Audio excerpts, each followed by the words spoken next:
Am I the only one that didn't know using executors on Roblox could actually get your account banned? Seriously, the risks are real. Let's break down what everyone's talking about with this new Delta Executor update.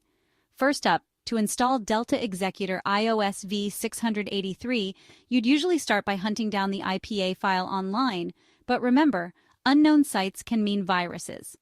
Next, you'd need ESign, an app that helps you sign and install third-party apps without jailbreaking. Once eSign's loaded, you import the Delta Executor IPA and sign it with a dev certificate. After signing, you'd install the app, then head to Settings to trust the developer profile.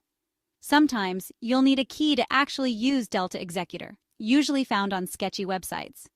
But here's the real talk. Using executors can get your Roblox account permanently banned, and unofficial downloads can mess up your device.